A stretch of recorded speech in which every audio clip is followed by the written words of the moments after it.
Seu Gervásio, o doutor José aparecer por aqui, o senhor dá esse bilhete a ele, viu? Pode ler, não tem segredo nenhum. Pode ler, senhor, pode ler, senhor. Senhor Bastonário, professor doutor Luiz Menezes Leitão, seja muito bem-vindo ao Horário Nobre.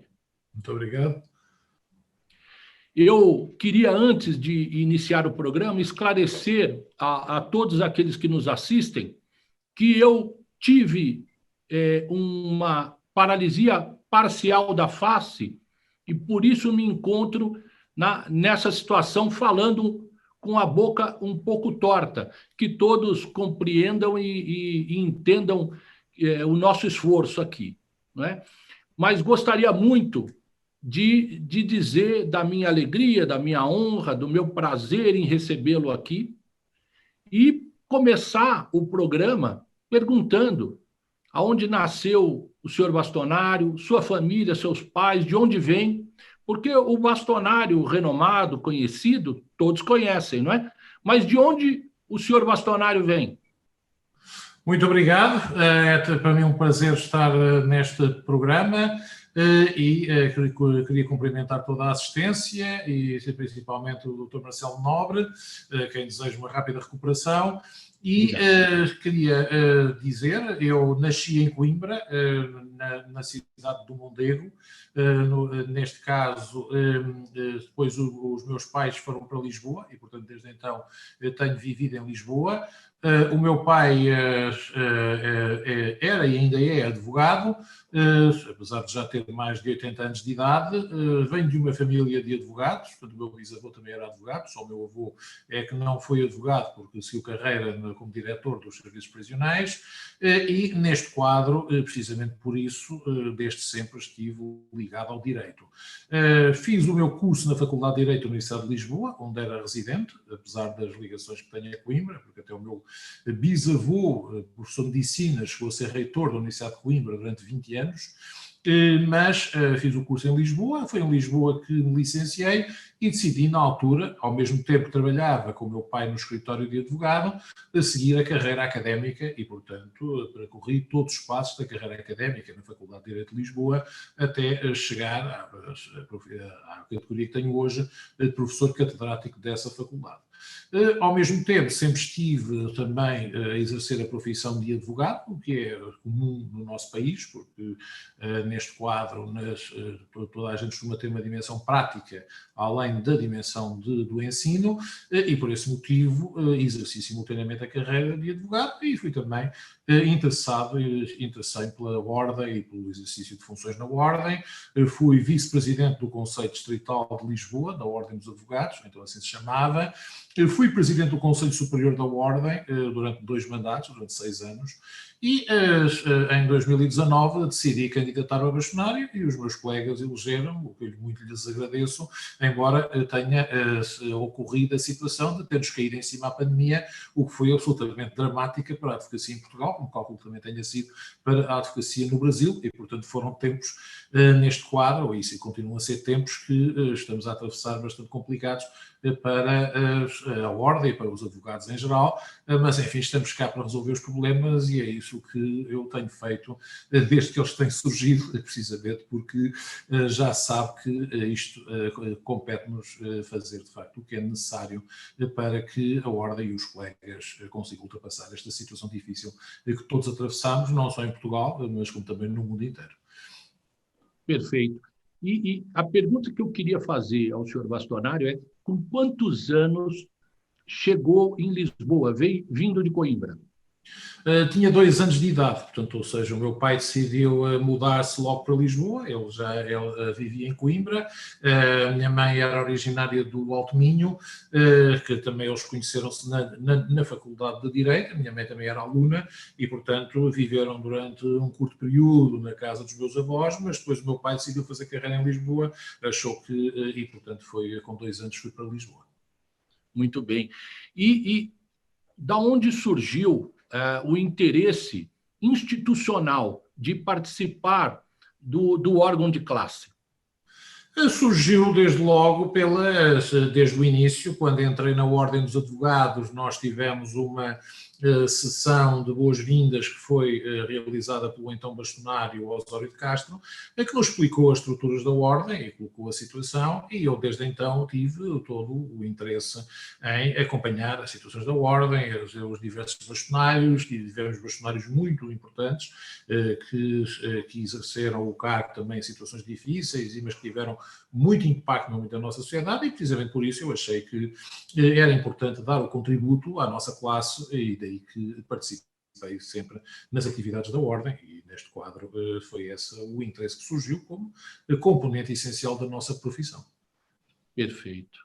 E o professor doutor tomou posse em janeiro de 2020. Exatamente, eu tomei posse Ou em janeiro. seja, foi pego logo no início do mandato pela pandemia. Exatamente, 2 meses depois, em 11 de março, estava a ser declarada uma situação de pandemia mundial, e devo dizer aqui em Portugal, de princípio, a pandemia não chegou cá. Eu devo dizer até, curiosamente, eu recebi, na altura nós estávamos julgando que era uma coisa distante, eu até recebi na Ordem, na altura, um colega do Brasil, que ainda acreditava menos que aquilo chegasse ao Brasil, devido às características do clima brasileiro, mas a verdade é que levou muito tempo a chegar cá, mas quando chegou atingiu-nos de uma forma brutal, porque houve mortes em catadupa, e o que se passou foi que as pessoas praticamente fugiram e os clientes dos escritórios desapareceram. Isso nós tivemos uma situação dramática, e precisamente muitos colegas me comunicaram as preocupações que estavam a atravessar, porque muitos deles também saíram, porque depois o governo logo a seguir decretou o que nós chamamos, não sei se no Brasil se diz o mesmo nome, o confinamento, em inglês o lockdown, e neste quadro ficou tudo fechado em casa, praticamente sem conseguir trabalhar, com grandes dificuldades, e as situações foram colocadas nesse âmbito. E, por outro lado, depois a Ordem teve que ter muitas intervenções, porque houve muitos casos em que, a pretexto das regras sanitárias da pandemia, se começaram a pôr em causa direitos fundamentais. E aí, muitas vezes, foi solicitado o auxílio da Ordem dos Advogados, e isso foi algo que nós também fizemos. É uma situação inusitada, inesperada, que exigiu de todos atitudes absolutamente distintas da normalidade, daquilo que estávamos acostumados, não é? Mas, então, o senhor bastonário passou a gerir, nesta pandemia, a Ordem dos Advogados, virtualmente, por conta do confinamento, e conseguiu. Não foi propriamente virtualmente, embora tivéssemos colocado alguns funcionários em teletrabalho, houve uma altura em que estiveram praticamente todos, portanto na fase mais crítica, mas muitas vezes nós nos deslocámos presencialmente à Ordem, porque tínhamos que o fazer por essa situação. Eu e o meu vice-presidente, às vezes estávamos os dois sozinhos na Ordem durante estes períodos, portanto um edifício completamente deserto, e nós os dois a partir de lá, mas enfim, os nossos funcionários continuaram a ajudar-nos, os contactos por e-mail permitiram intervir, e depois tivemos bastantes intervenções neste quadro, e continuamos a gerir a situação na medida do que podemos fazer. E com essa necessidade física, né, presencial, o senhor bastonário chegou a pegar Covid? Felizmente não, portanto, tenho tido cuidado, mas nunca se sabe, e portanto, mesmo agora as coisas são complicadas. Tivemos muitos colegas que apanharam, uns inclusivamente faleceram, foi uma situação dramática. Tive um caso de um colega que foi contaminado pelo filho, que tinha ido fazer um ski, neste caso nos Alpes, e quando voltou contaminou o pai e acabou por o pai morrer. Eu tive que dar altura o consolar, um colega nosso advogado. Foi uma situação absolutamente dramática neste quadro que nos ocorreu neste âmbito, mas felizmente que não apanhei, mas ainda não estamos livres disto, portanto, e esperemos que as coisas agora melhorem, mas nunca se sabe. Isto é um vírus muito insidioso, porque houve muitos colegas que apanharam, e alguns até de uma forma muitíssimo violenta. Portanto, isso, felizmente que houve uns que recuperaram, mas mesmo assim depois muitos dias nos cuidados intensivos. Eu posso lhe dizer que tive uma situação de risco muito grande, porque eu continuo a trabalhar como advogado, portanto, isso que, a meu ver, deve continuar-se a fazer, e tive um cliente no meu escritório que, depois de uma reunião que tive com ele, felizmente tivemos os dois de máscara, comunicou no dia seguinte que tinha apanhado Covid, portanto, e ficou nesta situação muito tempo nos cuidados intensivos e a levar 15 litros de oxigênio por dia, mas felizmente que não chegou a contaminar, portanto, são situações complicadas. Graças a Deus. É verdade. Agora, queria contar ao senhor bastonário que a Ordem dos Advogados do Brasil, na seção São Paulo, o estado de São Paulo, o maior estado do país, o presidente desta seccional de São Paulo recebeu 33 mil pedidos de ajuda de advogadas e advogados por conta do absoluto abandono profissional e da falta de elementos mínimos de sobrevivência. Pediam cestas básicas. Isso aconteceu de alguma forma em Portugal? Nós tivemos muitos problemas de muitos colegas que suscitaram, mas nós temos um sistema de previdência autónomo, que é a Caixa de Previdência dos advogados e solicitadores. E, portanto, neste quadro, e que nós fizemos grande pressão para conceder-se alguns apoios que infelizmente não foram os mais adequados. Também tivemos uma grande pressão com o Governo, porque o Governo, numa perspectiva que os advogados estariam melhor que os trabalhadores independentes, não lhes deu os apoios que deu aos outros trabalhadores independentes, o que gerou que muitos colegas tenham ficado numa situação muito difícil e muitos queixaram à ordem disso, foi uma situação muito complicada. Eu devo dizer que, no entanto, o que mais me perturbou foi que uma vez recebi uma chamada de uma funcionária de um escritório de advogados que disse que o escritório tinha que fechar e que era ela que o ia fechar porque todos os advogados estavam em casa com Covid, portanto, ou seja, neste caso. Portanto, no fundo, o que se verificou foi uma situação em que a doença atingiu todo o escritório de advogados e ela informou a ordem que era ela que ia fechar o escritório para nós estarmos informados disso. Portanto, como se vê, são situações muito complicadas aqui.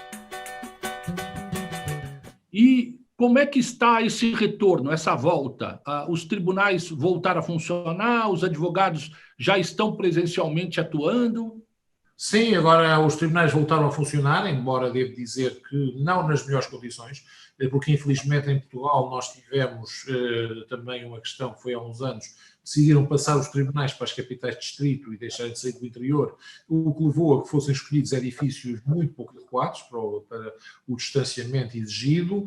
E eu cheguei a ter o caso de me falaram de um tribunal em que não era possível abrir uma janela em todo o edifício. Portanto, para abrir a janela, ter uma ventilação, tinha que se usar a escada de incêndio. Portanto, toda a gente ficava em risco com esta situação.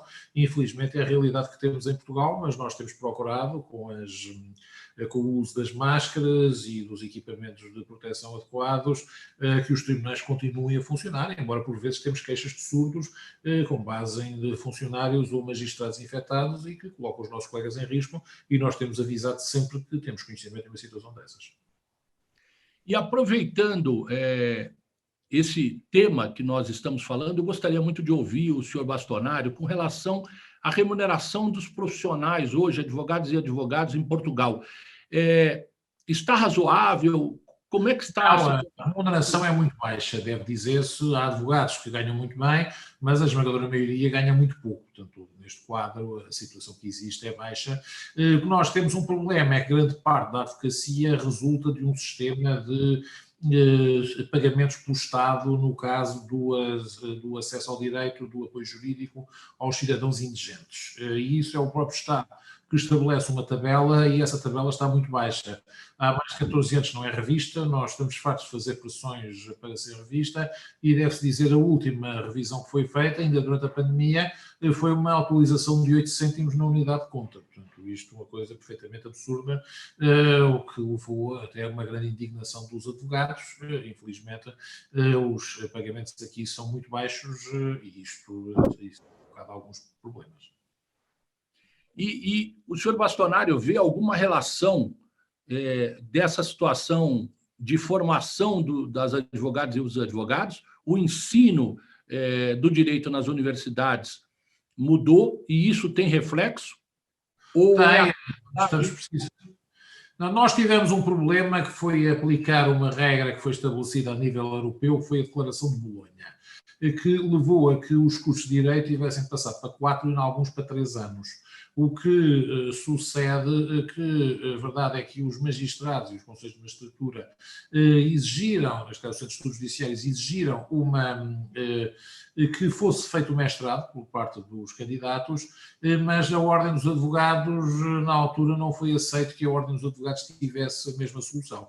E precisamente por isso nós estamos a propor que haja pelo menos 5 anos de formação universitária para o acesso à Ordem dos Advogados, e vamos bater-nos para que essa regra seja consagrada, porque nós entendemos que essa formação universitária atual de 4 anos é pequena.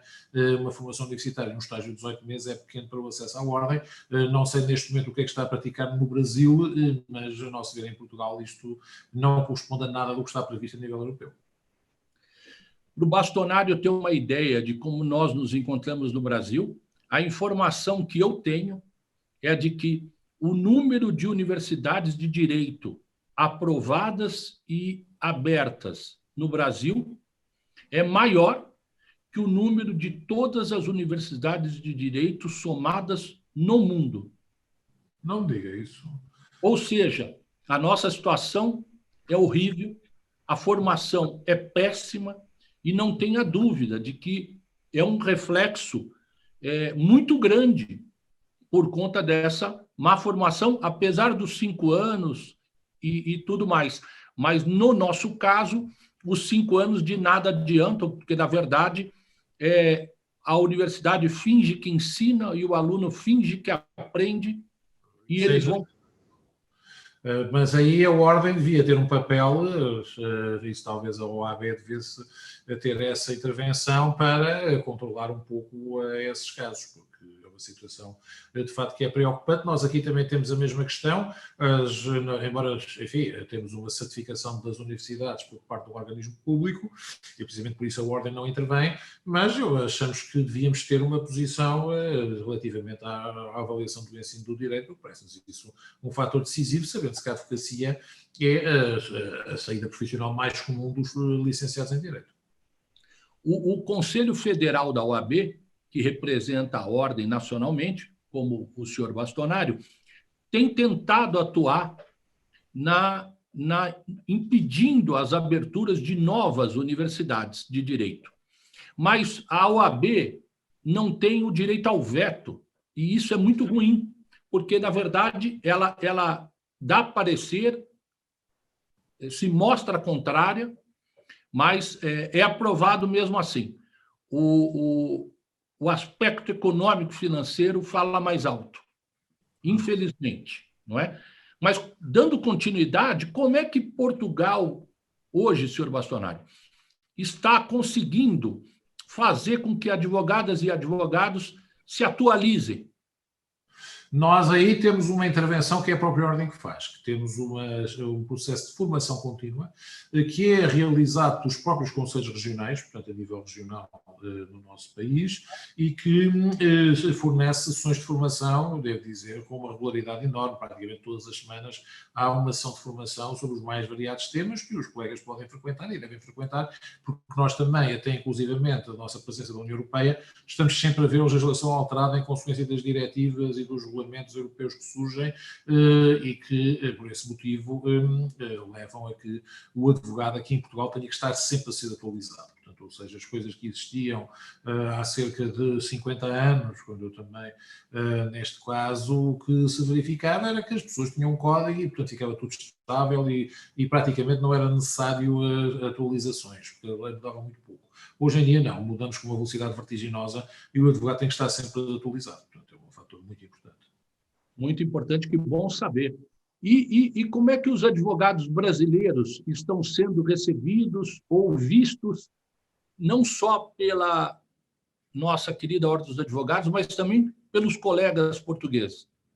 Pois, nós temos aí uma questão de intercâmbio que temos feito, que permite que os advogados portugueses vão ao Brasil e também que os advogados portugueses sejam recebidos aqui em Portugal, e aí temos bastantes já a entrar, que têm sido bem recebidos pela Ordem. Pelas minhas contas, neste momento, nós teremos cerca de 5 mil advogados brasileiros já a atuar em Portugal. Portanto, ou seja, como temos 33 mil advogados, já é uma percentagem relativamente significativa. Portanto, é algo que se coloca neste âmbito mas que eu tenho exercido sem nenhuma questão. Eu devo dizer, recentemente até houve uma questão que a própria Ordem achou por bem referir publicamente. Nós tivemos o caso de uma colega brasileira que chegou a Portugal e uma vez que o país decretou uma quarentena de 15 dias, mesmo a quem tenha testes negativos vindo do Brasil, ela ficou obrigada a ficar em casa 15 dias, mas pôs um processo de habeas corpus e o Tribunal revogou a decisão. Portanto, mostrando bem como se conhecia os institutos portugueses e a capacidade de reagir perante uma situação deste género. E devo dizer que foi um caso que foi aqui falado, porque mostrou perfeitamente que se exercia adequadamente os direitos e os advogados o faziam neste âmbito, uma situação que temos muito. E os brasileiros, então, estão sendo bem vistos e bem recebidos, acredito, senhor. Da nossa parte, temos visto que tem-se integrado adequadamente, inclusivamente. Eu já tive até processos em que tive do outro lado um colega brasileiro e bem integrados. Que bom saber. Eu tenho a OAP, né, a Ordem dos Advogados Portugueses, com muito orgulho e ostento. Com muita responsabilidade, eu também atuo. Muito e fico muito feliz de ouvir isso que o senhor Bastonário nos conta, né? Mas, avançando nos nossos temas, e são muitos, senhor Bastonário, como é que Portugal, entrando agora numa situação absolutamente atual também, mas de uma outra conotação, como é que Portugal tem recebido as nossas irmãs e irmãos afegãos, né? Tem alguma relação com relação à Ordem dos Advogados? Tem algum afegão ou afegã reivindicou a atuação em Portugal? Advogado? Nós não temos conhecimento de situações de juristas relativamente à intervenção, embora a Ordem dos Advogados já tenha intervindo, designadamente houve um comunicado da Associação Portuguesa de Mulheres Juízas, porque a situação das mulheres juízas no Afeganistão ficou muito problemática em consequência desta tomada do poder pelos talibã. O que tomámos conhecimento, portanto, foi que o Sr. Ministro da Administração Interna disse que todas as pessoas em risco que tivessem colaborado com Portugal, designadamente os jornalistas, as mulheres juízas e também os juristas, iriam ser acolhidos e, portanto, esperamos que isso venha a ocorrer. Da nossa parte, a nossa Comissão de Direitos Humanos comprometeu-se a fazer tudo para poder ajudar estes refugiados, que é algo que se preocupa, embora devo dizer, houve uma atuação que nós criticámos e que nos pareceu muito precipitada, porque na altura o Ministro da Defesa veio dizer que, como sabe, no Afeganistão existe a poligamia, e o que sucedeu foi que na altura quis restringir apenas a vinda de uma mulher em vez das várias mulheres que os afegãos têm, o que nos pareceu absolutamente insustentável, porque é manifesto que nessas condições ninguém pode ser deixado para trás, mas depois parece que já está a regra de que ninguém será deixado para trás e parece-nos que isso é muito preocupante. Mas que questão inusitada. E senhor Bastonário, com esse esclarecimento, com isso que o senhor nos traz como notícia, me vem uma outra questão relacionada a isso, que é a questão da burocracia, né? Me parece que a manifestação deste ministro vai muito ao encontro do aspecto burocrático de um governo, não é?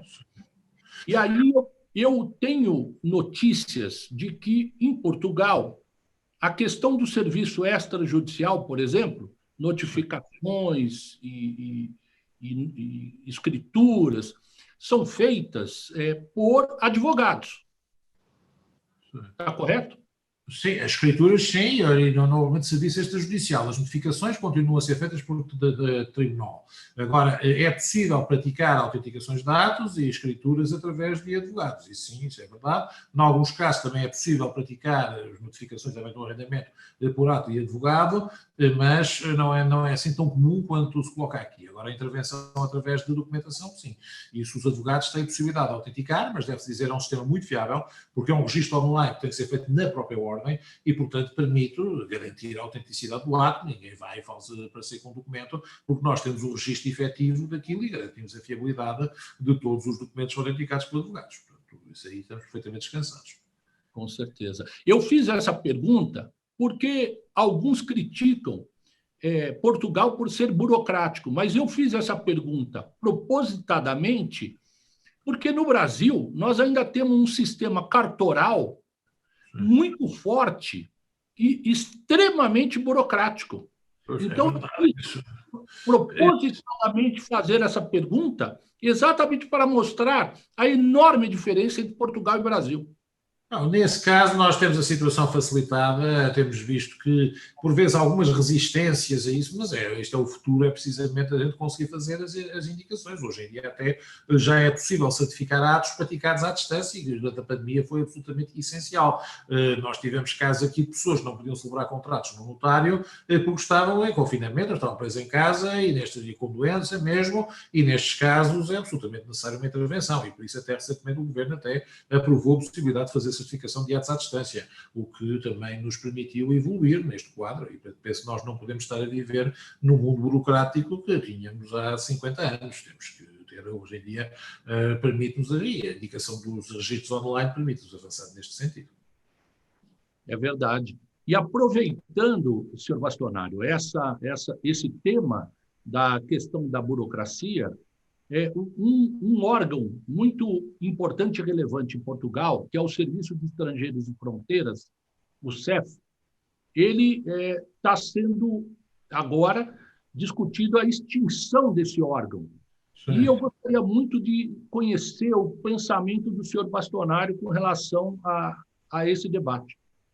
Repare, eu devo dizer que esse caso surgiu com uma situação absolutamente lamentável, que foi um assassinato que ocorreu de um cidadão ucraniano nos Serviços Estrangeiros e Fronteiras e que, devo dizer-se que até a mim me causou preocupação particular, porque nós, um mês antes, foi das primeiras coisas que eu fiz logo que tomei posse, eu tínhamos recebido a embaixadora da Ucrânia na ordem a propósito da assistência jurídica aos cidadãos ucranianos em Portugal. E a verdade é que se passou que esse cidadão foi infelizmente morto no âmbito do Serviço de Estrangeiros e Fronteiras, nas instalações, e isso causou bastante polémica neste quadro. Devo dizer-se, no entanto, que a situação de certa forma evoluiu, porque nós fizemos um protocolo com o Ministério da Administração Interna e com o Ministério da Justiça que permite neste momento quem chega ao aeroporto e veja recusada a entrada seja imediatamente assistido por um advogado que está de escala no aeroporto para poder dar toda a assistência que seja precisa. Portanto, neste quadro, conseguimos, de certa forma, porque se alguém tivesse ali um advogado naquele momento, obviamente o cidadão não seria sujeito a sevícias dessa ordem, teriam as coisas a ser acompanhadas. Neste quadro, por esse motivo, o que nós achamos que esta ideia de extinção do CEF nos parece algo precipitada, portanto, embora compreendamos o que a motivou, mas a verdade é que, apesar de tudo, o CEF é uma polícia especializada, tem competências administrativas e tem competências policiais na questão dos estrangeiros. A ideia que existe é transformar as competências administrativas num órgão especial e passar todas as outras competências para as polícias comuns. Eu acho que, perdendo-se essa especialização, a situação dos estrangeiros não melhora. E, neste caso, não estou a ver que seja grande ideia. Acho que é preferível fazer uma reforma do que propriamente fazer a extinção. E, por isso, é o que nós temos defendido quando nos colocam essa questão, e várias vezes colocaram, de que deveria, de facto, manter-se este sistema, que penso que evoluiu positivamente, havendo assistência jurídica do advogado, mas que não se justifica, de facto, a extinção, por isso simples, do Centro de Serviços e Fronteiras. E essa questão do CEF, Serviço de Estrangeiro e Fronteiras, me leva a uma outra questão ligada, na minha opinião, diretamente, que é a questão do período da colonização, que trata dos estrangeiros e o que nós estamos vivendo, tanto em Portugal como no Brasil. Eu fiquei muito chocado com o ato que fizeram com relação ao Monumento do Descobrimento. Sim. Então, eu queria muito ouvir o senhor Bastonário sobre esse movimento que está acontecendo em Portugal e também aqui. Repare, eu condeno esse tipo de iniciativas porque nós temos que, para ser o seguinte, a história é a história, não pode ser alterada. E, precisamente por isso, nós, e por outro lado, nós não podemos colocar a nossa própria posição sobre um assunto que existiu em termos históricos levando a que se destruam os monumentos respectivos. Isso é um ato puríssimo de vandalismo. A meu ver, isso é equivalente a precisamente à atitude dos talibã, que, porque têm uma religião que não permite o uso de imagens, destruíram os Budas de Bamiyan, um monumento histórico importantíssimo e que foi visto, de facto, uma situação bárbara. E, precisamente, não parece que isso seja uma forma correta, e devo dizer, eu acho que as pessoas que praticam atos desses devem ser severamente punidos, porque também a ideia que infelizmente passa é quando se permite esse tipo de coisas, aliás, os próprios americanos têm dito isso, quando permitimos grafites e essas coisas colocadas nos monumentos, criamos uma imagem que a criminalidade pode ser permitida e isso acaba por levar a uma grande criminalidade. E Portugal até agora tem tido a vantagem de ser um país considerado extremamente seguro. Eu devo dizer que, por isso é que eu acho que nós devemos reagir efetivamente contra qualquer crime e não admitir nenhuma. Isto é um fato, um crime contra o património. E precisamente por isso, acho que parece que já foi descoberto quem foi, que era uma cidadã francesa que esteve cá e resolveu fazer isso, e eu espero que as autoridades atuem, que mesmo em França ela seja punida, porque há mandatos de extensão europeus e situações assim, portanto eu espero que a justiça chegue. Eu não sabia que tinha sido uma cidadã francesa. Né? Foi, exatamente. E ainda por cima colocou aquilo nas redes sociais, gabando-se do que tinha feito. Portanto, mostra bem toda a sensação de impunidade. Mas foi a Portugal fazer, não? Foi, esteve lá em Portugal há poucos dias e quando lá esteve fez isso. E aproveitando esse mesmo assunto e já linkando, como dizem os jovens, né? Ligando a outro assunto, nós temos tido uma migração de brasileiros para Portugal que aumentou sensivelmente nos últimos anos, desde dos 2 anos para trás, pode ser uma coincidência, mas desde da eleição do nosso atual presidente. Houve uma migração para Portugal 50% maior. E isso, obviamente, traz muitas repercussões. E como o senhor Bastonari está contando para nós, tem um advogado no aeroporto, não é, à disposição para situações como essa, e como isso tem afetado, como isso tem alterado a atuação da Ordem dos Advogados. Repare, o que nós temos feito é criar as escalas e permitir aos advogados colocar o apoio todo que existe neste tipo de situação. Eu devo dizer que nós sempre tivemos uma comunidade brasileira bastante grande, portanto, eu pessoalmente não tenho sentido grande aumento, portanto, que a comunidade sempre foi bastante grande. Deve-se dizer que, recordo-me que há uns anos o presidente Lula fez um programa a pedir que os brasileiros regressassem. Até me lembro que havia um slogan dizendo lugar de brasileiro é no Brasil. Mas a comunidade na altura manteve-se cá. E, portanto, neste quadro tem sido um pouco essa a indicação. Relativamente, há muito tempo temos uma comunidade brasileira bastante grande e está bastante bem integrada, inclusivamente nós temos aqui, já levou a que se colocasse, por exemplo, o gosto pela comida brasileira, que é muito apreciado também aqui em Portugal, portanto, há restaurantes especializados também para esse efeito, e precisamente por isso, enfim, mas eu pessoalmente, como disse, não tenho notado grandes aumento relativamente à imigração para Portugal. Mas a comunidade brasileira sempre foi muito forte em Portugal, deve-se dizer, quanto a este aspecto. Já tivemos um caso de uma comunidade que aqui apareceu e praticamente desapareceu, que foi a comunidade ucraniana, que há uns anos a comunidade ucraniana acho que chegou mesmo a atingir o primeiro lugar entre os cidadãos estrangeiros que estavam em Portugal, mas depois, pura e simplesmente, desapareceu, portanto, acabaram por não significar definitivamente. E aproveitando esse assunto do acréscimo de migração e que isso traz vários outros problemas, não é? Como a questão imobiliária, os aluguéis, né? A questão de saúde, do uso dos hospitais. Então, não é uma questão simples. Né? Por falar nisso, como é que o Bastonário tem visto, em especial nesse momento difícil de pandemia, as cobranças das dívidas, como é que elas têm sido solucionadas ou pensadas pelos tribunais de Portugal? É curioso que tenha falado nisso, porque ainda acabei de hoje dar uma entrevista sobre situações que estão a ser denunciadas em Portugal relativamente à intervenção de empresas de cobranças de créditos e precisamente por isso têm sido feitas acusações de efetuar cobranças violentas e abusivas de dívidas. A regra que existe em Portugal é que a negociação para a cobrança de créditos é ato próprio dos advogados e solicitadores. E, por esse motivo, nós entendemos que está reservado e que é crime de procura ilícita haver cobrança de dívidas neste âmbito para essas indicações. Agora, em qualquer caso, há sempre um pouco a dificuldade porque a cobrança de dívidas deixou há bastantes anos de ser feita pelos tribunais, até entregam umas entidades específicas, são os agentes de execução, e que são privados, e, portanto, eles que estão na ordem dos solicitadores e dos agentes de execução, e que, neste caso, exercem essas situações de cobrança e que têm provocado algumas queixas, e nós esperamos que essa ordem atue relativamente a esta situação. Agora, também devo dizer, porque em termos de Estado, o que o Estado decretou, em grande parte, foram suspensões de prazo e moratórias, precisamente para proteger as pessoas durante a pandemia. Deve-se dizer que neste momento há um grande receio, porque as moratórias prevê-se que acabem no fim deste mês, e há grandes pessoas com receio de não conseguir pagar as suas dívidas por causa disso. Portanto, isso, nós temos que ter um grande controle relativamente a essa situação. No Brasil foi aprovada uma lei com vigência durante a pandemia, com prazo determinado, por exemplo, para que famílias não fossem desalojadas de seus imóveis, não tivessem que desocupá-los por conta de dívida de aluguel. Pois, aqui existe também uma suspensão de despejo nessa situação, colocando as questões quanto a este aspecto. Isso, de facto, verificou-se essa situação. E, dando continuidade ao conhecimento melhor da brilhante gestão do senhor Bastonário, como é que a Ordem dos Advogados está lidando com a diversidade?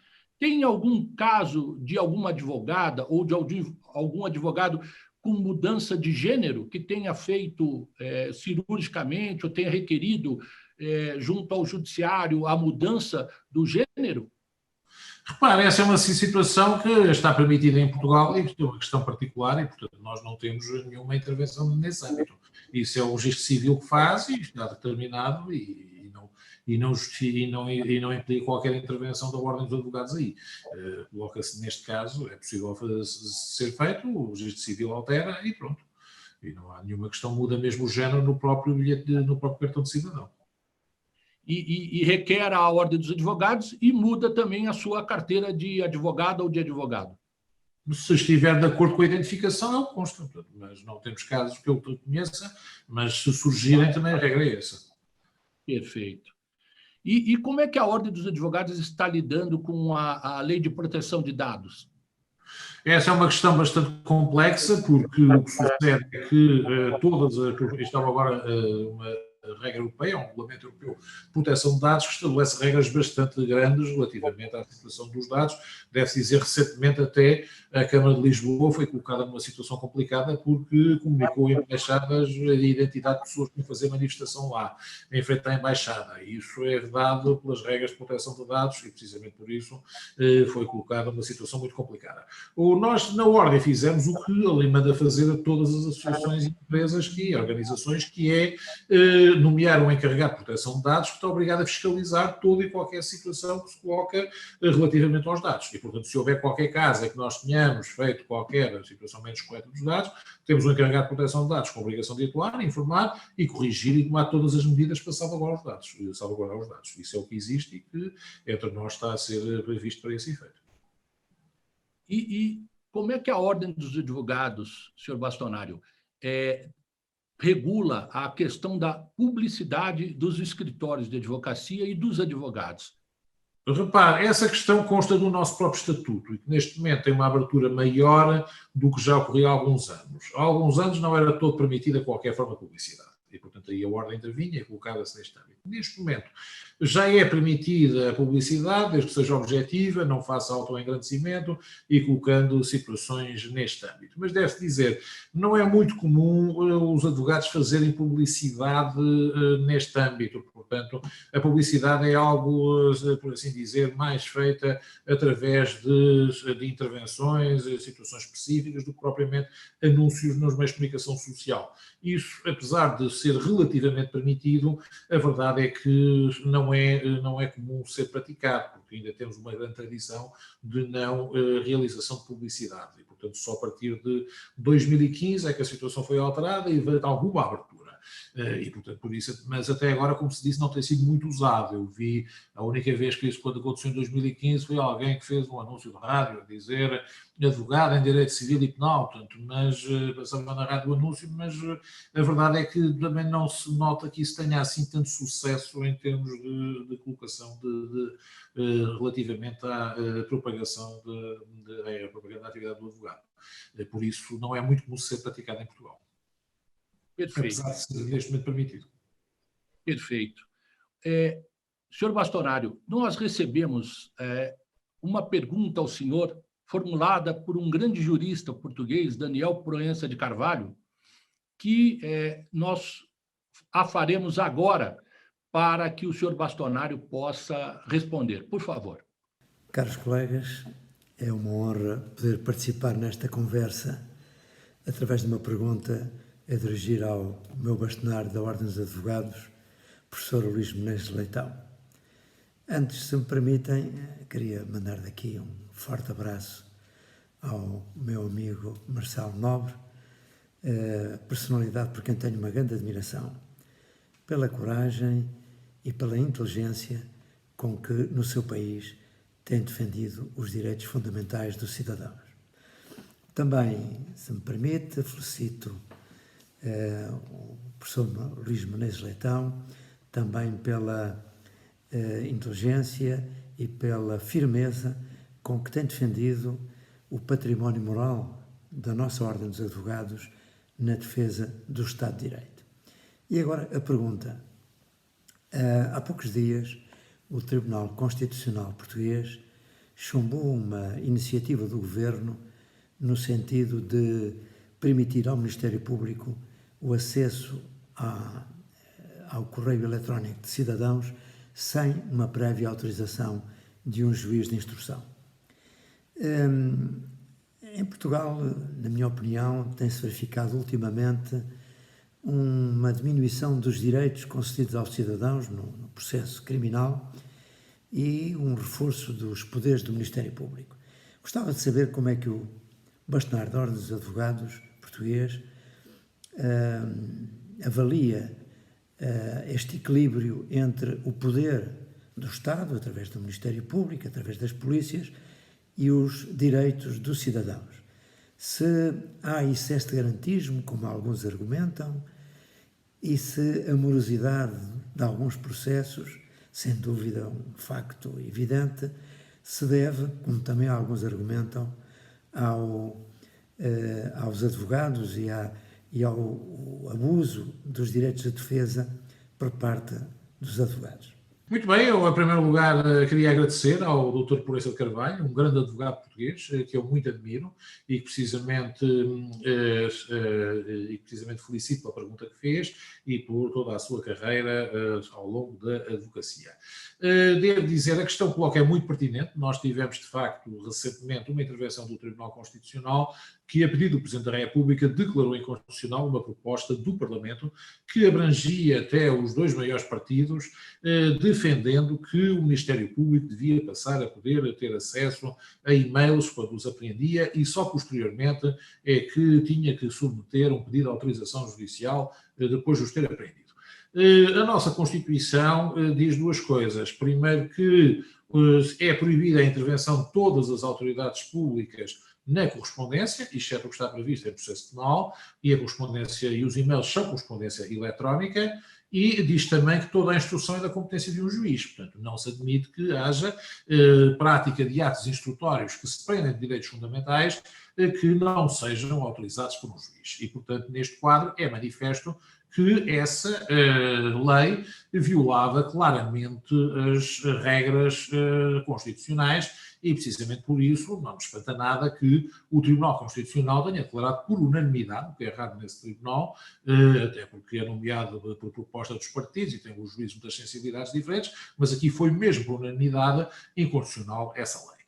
O que espanta, de facto, é que o Parlamento tenha tomado essa iniciativa. E isso, infelizmente, eu devo dizer, eu tenho que concordar com o Dr. Daniel Proença de Carvalho, quando ele diz que, de facto, nós estamos a assistir, infelizmente, em Portugal, a uma certa deriva de tentar pôr em causa os direitos fundamentais, no fundo, reforçando o poder do Ministério Público neste quadro. eu acho essa situação muito perigosa e a Ordem dos Advogados tem-se oposto eficazmente a esse tipo de iniciativas. Ninguém nos convence, e infelizmente até tivemos uma posição do Presidente do Supremo Tribunal a dizer que havia excesso de garantias, coisa que eu critiquei muito severamente, porque nós não temos excesso de garantias em Portugal. As pessoas têm direito a ser as garantias de todo o processo penal. E, por outro lado, a Constituição diz que o processo penal assegura todas as garantias de defesa, ou seja, não são muitas nem poucas, são todas. Precisamente por esse motivo, não é minimamente aceitável que haja neste momento uma tentativa que parece que está claramente em marcha, por parte de alguns setores do Judiciário e do Ministério Público, no sentido de querer restringir as garantias processuais dos arguidos. Isso é absolutamente insustentável e a Ordem vai se opor eficazmente, espero, a essa tentativa que está claramente em marcha. E acho que o Brasil é um exemplo de que não pode ser assim. Nós tivemos no Brasil, num passado muito recente, e ainda estamos nos resquícios daquelas atitudes de alguns membros do Ministério Público e de alguns membros do Judiciário, que agiram de forma ilegal, abusiva e inaceitável. E estão tendo agora os seus atos todos anulados e declarados exatamente nesse sentido. O que me faz lembrar de um caso específico em Portugal com relação ao primeiro-ministro Sócrates, que, salvo engano meu, foi algo muito parecido o que aconteceu com o ex-primeiro-ministro Sócrates em Portugal, com os casos que tivemos aqui no Brasil, não? Eu não vou pronunciar sobre casos concretos que ainda não estão decididos. Neste momento, o caso do ex-primeiro-ministro Sócrates foi objeto de uma decisão instrutória que recusou grande parte dos crimes, mas que o pronunciou por outros e, portanto, está neste momento em discussão e, como bastonário, não posso pronunciar sobre o processo que está em curso. Portanto, a situação é esta. O que eu disse na altura e penso que devo continuar a dizer, sem falar especificamente deste caso, mas desse processo relativamente aos réus, o que verificou foi o seguinte, é que o Ministério Público fez uma acusação com toda uma série de réus nesse processo que o juiz de instrução rejeitou quase integralmente. E depois, praticamente, não tivemos nenhuma explicação sobre o que tinha passado. O que me pareceu é que, quando existe uma situação deste tipo, em que há uma decisão instrutória que rejeita quase completamente toda a acusação e depois não há nenhuma explicação, enfim, acho que os cidadãos ficam perplexos e convinha esclarecer o que é que isto colocou e dar maior informação à opinião pública sobre o que se passou nesse processo. Perfeito. Nós aqui no Brasil tivemos, o senhor bastonário deve ter acompanhado, mesmo que um pouco distante, nós tivemos alguns problemas seríssimos de abusos por parte de membros do Ministério Público e da magistratura, e temos visto também, ultimamente, e acredito que o senhor bastonário tenha acompanhado, uma discussão muito séria e perigosa, que é um choque entre os poderes, né? O senhor tem tido alguma notícia do Brasil com relação a essa situação presente que nós nos encontramos? Bom, eu acompanho a situação do Brasil aqui em Portugal e as notícias que surgem quanto a este caso. Penso que está a atravessar uma situação complexa e, precisamente por isso, acho que é importante neste quadro. Eu sempre tive a ideia de que a situação portuguesa é absolutamente essencial. E neste quadro acho que a questão é importante que se coloque neste âmbito. Agora, quanto ao sistema do Brasil, o que me parece que talvez se deva dar o passo é o que já foi adotado em Portugal, que é separar completamente as funções de um juiz de instrução das funções de um juiz de julgamento.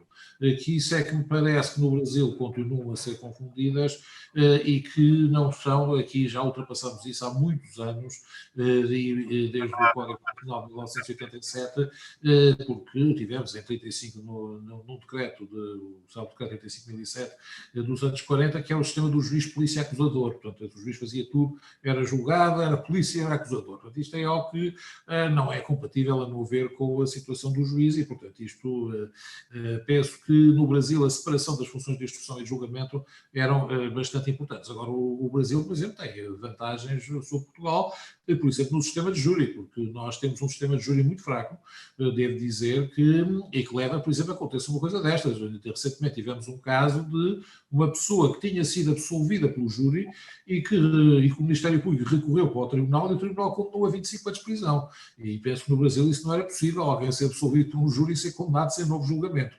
Mas a verdade é pelo júri, mas a verdade é que em Portugal isso é possível. Portanto, enfim, cada um mostra, cada sistema tem as suas fragilidades e é essa a situação que existe. É verdade.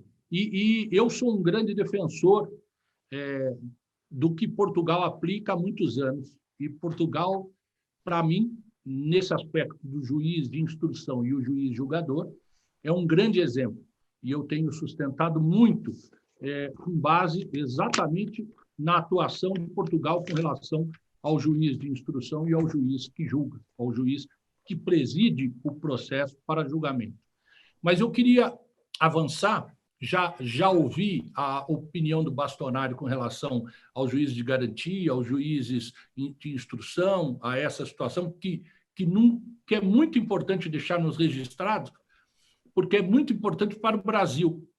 E essa discussão ela está na pauta, é uma discussão da hora, do momento, né, que nós estamos travando aqui no Brasil. Por isso, a imensa importância dessa fala do senhor bastonário. Mas, avançando, eu queria muito ouvi-lo sobre as mulheres na nossa Ordem dos Advogados. Aqui no Brasil, nós tivemos um avanço, graças a Deus, muito grande. As mulheres hoje são maioria. Nós somos, em todo o território brasileiro, mais de 1.200.000 advogados e advogados. E as mulheres estão chegando aos quase 60% dessa totalidade. E estão entrando nas ordens dos advogados estaduais, que chamamos aqui de seccionais, e também no Conselho Federal, na ordem nacional. Como é que esse aspecto das advogadas e advogados com relação ao percentual está em Portugal? Bom, temos mais ou menos a mesma percentagem, não acho que não chega a 60%, mas anda perto, portanto as mulheres são neste momento a maioria na advocacia, como também já são a maioria na magistratura, pelo menos nos tribunais de primeira instância, no Tribunal Supremo ainda não estão em maioria, porque só a partir de 1977 é que foi permitido o ingresso das mulheres na magistratura, e precisamente por isso é algo que devemos dizer que achamos que enriquece muito a profissão de advogado.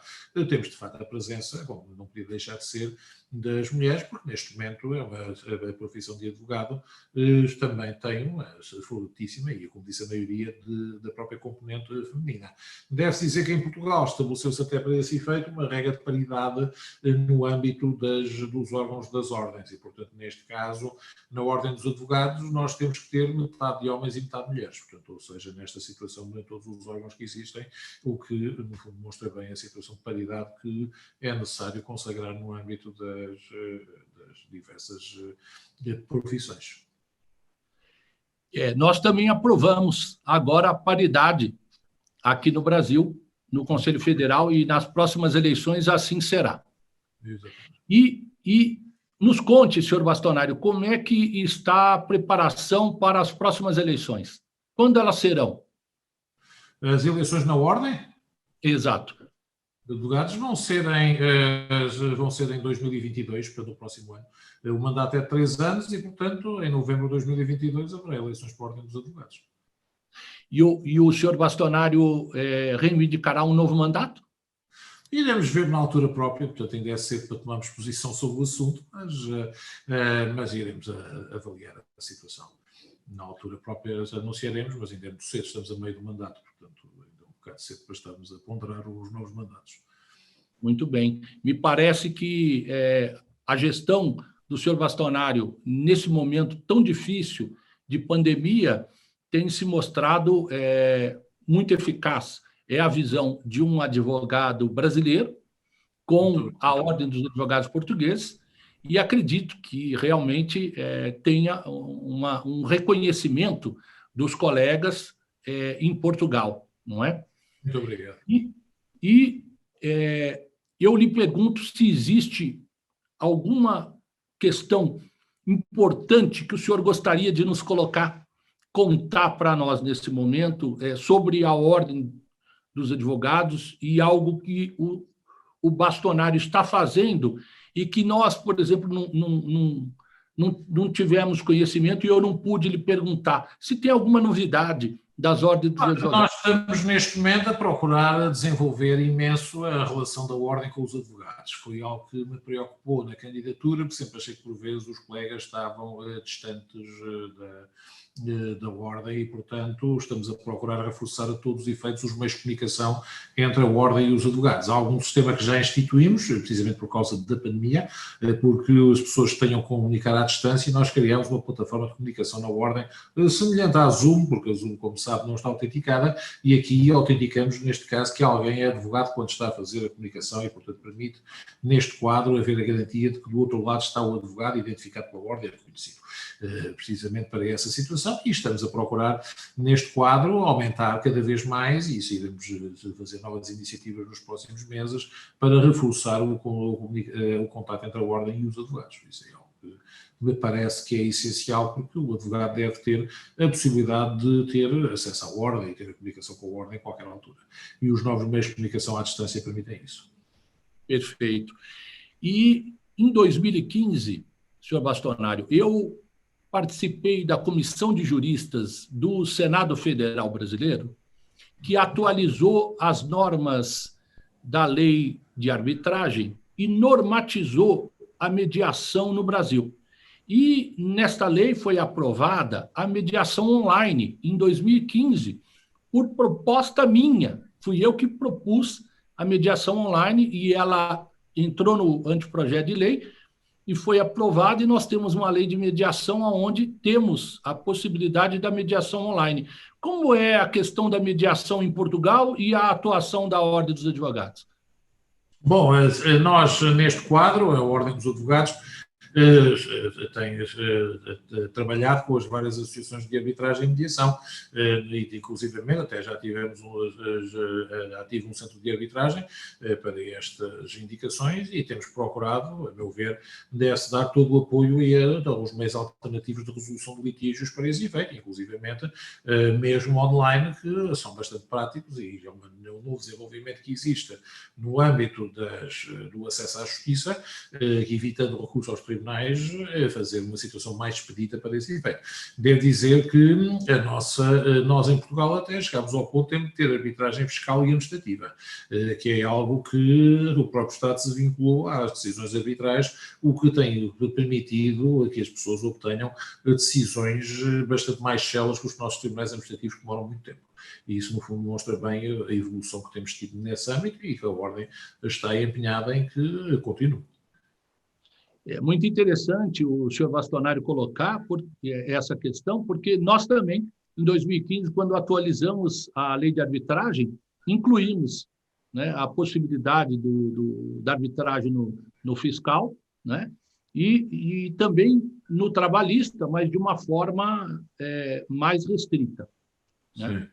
Mas nós é bastante amplo, temos mesmo um centro de arbitragem a funcionar e que toma as decisões até com muito mais celeridade e, curiosamente, vê-se até que, por vezes, as decisões dos tribunais superiores estão a ser criadas com base em decisões de primeira instância do centro de arbitragem. Isso demonstra bem que a celeridade é um fator essencial na justiça. E agora, para a gente tentar relaxar um pouco, senhor Bastonário, gostaria muito de ouvi-lo com relação à troca que existe entre Brasil e Portugal, Portugal e Brasil, na área cultural. Né? Nós temos lido muito, e sempre, e há muitos séculos, grandes poetas e grandes escritores portugueses, e temos exportado também alguns músicos, não é? E eu gostaria muito de ouvi-lo nessa parte pessoal com relação a essa questão dessa nossa troca cultural. Muito bem, eu devo dizer, essa troca existiu sempre, é conhecido a forma como essa de Queiroz foi acolhido no Brasil, e nós cá também acolhemos Machado de Assis, Euclides da Cunha, desde essas indicações. Agora, a música brasileira aí bate-nos de longe, porque o Brasil tem extraordinários intérpretes que nós cá em Portugal sempre adorámos, é a palavra certa. Devo dizer, por exemplo, da minha infância e adolescência, só me lembro das músicas de Chico Buarque, que ouvíamos aqui com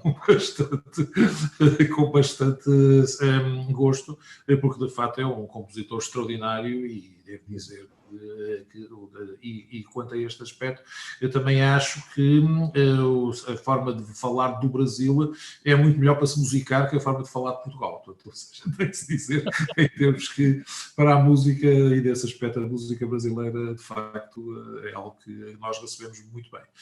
E também recebemos, claro, a influência. Olha, eu fui dos primeiros a assistir a isso quando surgiu a primeira telenovela brasileira em Portugal, que nunca tínhamos visto nada semelhante, foi a Gabriela, na altura com a Sónia Braga, que passou em 1979, eu não lembro disso, e o que se passava neste caso é que o país parava todo para ver a telenovela, até as reuniões do Conselho de Ministros acabavam por quando passava a telenovela. Portanto, mostrou bem, e deve-se dizer, na altura era um bocado difícil aos portugueses entender a forma de falar do Brasil, e depois passámos a ficar habituados a isso, com o facto de termos tantas telenovelas brasileiras em Portugal. Foi de facto algo que mantivemos, essa partilha cultural é muito importante até para o conhecimento recíproco.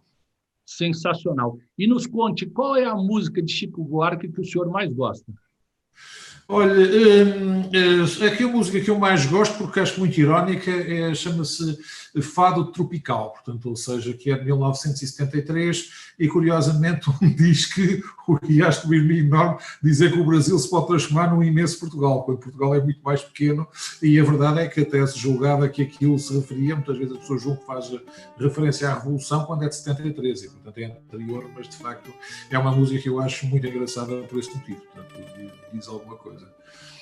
E eu achei muito interessante quando o senhor Bastonari colocou a questão da língua nossa, que é a mesma, mas com sotaques diferentes, com um jeito de falar diferente.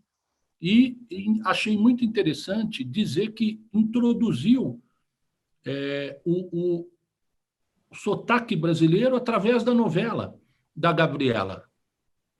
Não introduziu propriamente, mas tornou-se possível entender, porque anteriormente o sotaque brasileiro, como não era habitualmente ouvido, as pessoas não entendiam quando falavam. Depois, quando surgiu a telenovela, portanto, algumas expressões foram apanhadas, mas também surgiram outras vindas da África, nós tivemos um movimento de retorno na altura, mas a questão que sucedeu foi que tornou-se muito mais fácil entender o sotaque brasileiro, porque as pessoas ficaram habituadas a ouvi-lo, o que antes não acontecia. Portanto, se alguém falasse com sotaque, as pessoas nunca tinham ouvido e, portanto, achavam estranho. Era assim. E foi essa muito interessante. Aconteceu isso. Até posso dizer que eu tenho um tio que é juiz na altura e que na altura ouviu, estava a fazer um julgamento e uma testemunha era brasileira e falou com o sotaque brasileiro e disse assim, mas eu não sei se me estão a entender. E ele disse, e na altura os advogados disseram, não, mas olha, agora todos nós entendemos o brasileiro. E ele comentou, pois a Gabriela é uma linda embaixatriz. Foi o comentário que eu fiz. Incrível. Incrível, muito interessante. Que história, hein? É verdade. E agora nos encaminhamos para o final do programa. E no final do programa, eu lamento muito, queria ficar o dia inteiro conversando com o senhor Bastonari, né? E aprendendo cada vez mais. Mas é chegada a hora, até para que o programa fique muito interessante para aqueles que estão nos assistindo, não é? E chegou a hora da nossa finalização. E nós terminamos o nosso programa perguntando ao entrevistado algo na vida dele, profissional ou pessoal, que ele nunca tenha revelado publicamente. Qual a revelação do bastonário Luiz Menezes Leitão? Bom, eu tenho muitas questões que podia revelar, mas nos meus casos profissionais, estamos sujeitos a sigilo e, portanto, esse sigilo dura a vida toda e, portanto, não posso revelar nada relativamente a esse assunto. Agora, o que posso contar, na perspectiva de carreira profissional, foi uma situação que me ocorreu, que foi um convite que recebi, que relativamente a possibilidade de integrar o Tribunal Constitucional em Portugal. Portanto, porque na altura, aqui em Portugal, o Tribunal Constitucional é eleito pelo Parlamento, mas os candidatos têm que ser indicados por partidos políticos. E, portanto, na altura, houve alguém que me sondou a perguntar se eu teria interesse em ser indicado por um partido político para colocar a sua colocação nesse tribunal. Eu lembro, na altura, como o mandato do Tribunal Constitucional é de 9 anos, portanto, eu na altura estava no meio da minha carreira, eu disse o seguinte: não, eu não vou, como advogado e professor universitário, ficar 9 anos num tribunal, embora seja um tribunal superior, e fazer assim uma interrupção desse género e depois voltar quase à estaca zero, e não aceitei. Portanto, ou seja, disse que não estava interessado nessa situação. O que eu achei curioso foi que a seguir houve outra pessoa que aceitou esse cargo, mas que só lá ficou um mês, porque passado um mês foi convidado para ministro e saiu imediatamente. E, portanto, eu disse assim, eu pensei que cá com os meus botões, bom, para ficar um mês eu também podia ter aceito. Portanto, de facto, o critério é um pouco assim quanto a estas questões, mostra bem um pouco as indicações que sucedem neste quadro e, portanto, foi muito boa. É algo que tem essa curiosidade. Muito, muito boa curiosidade, muito boa revelação. Eu gostaria antes de agradecer uma vez mais e de me despedir, de fazer um convite para que o senhor Bastonário venha ao Brasil. Eu tenho muito gosto sempre. Para que a gente possa recepcioná-lo e ter momentos agradáveis aqui, juntos no Brasil. Tenho muito gosto, eu tenho ido muito ao Brasil, conheço o Rio de Janeiro, conheço São Paulo, conheço Porto Alegre, conheço Salvador, conheço o Natal, conheço Recife, conheço Fortaleza, mas o Brasil é tão grande que nós conhecemos sempre muito pouco e, portanto, terei sempre muito gosto de ir ao Brasil. Tenho pena que por causa da pandemia não tenha conseguido lá ir nos últimos tempos, mas esperemos que esta situação fique para trás e que possamos, e que eu possa, de facto, ir ao Brasil e voltar a encontrar todos os colegas brasileiros, que terei sempre muito gosto. Muito obrigado. E será um enorme prazer. E o senhor Bastonário não mencionou Brasília, que é a capital. Também estive em Brasília, por acaso, foi por lá que esqueci, mas também estive em Brasília. Uma cidade geométrica, por acaso, muito desenhada totalmente com um gênio da arquitetura do Niemeyer e uma cidade extraordinária, por acaso. Eu chamo Brasília de Museu ao Céu Aberto. É magnífica. De facto, foi uma obra humana fabulosa. Fabulosa, incrível. Incrível. Senhor Bastonário... Humana que se compara a uma grande cidade. Assim. É verdade. É verdade. E inigualável. É verdade. Né? Porque foi feita por Niemeyer, com Lúcio Costa, sim, e nunca mais se reproduzirá igual. É verdade. Não é? Ilustre senhor Bastonário, Luiz Menezes Leitão, muito obrigado pela belíssima conversa, pela belíssima entrevista, por ter colocado suas opiniões, contado um pouco mais para os brasileiros e para o mundo, porque o nosso programa é assistido no mundo todo. As questões da Ordem dos Advogados, as questões de Portugal, e agradecemos muito a sua presença, que muito nos honra. Muito obrigado, foi uma honra para mim e um grande gosto. E mais uma vez, muitos cumprimentos a todos. Muito obrigado. Muito obrigado, senhor Bastonário. Gostei muito, viu? Também gostei muito. Muito obrigado. Despeço-me então. Até à próxima. Muito obrigado.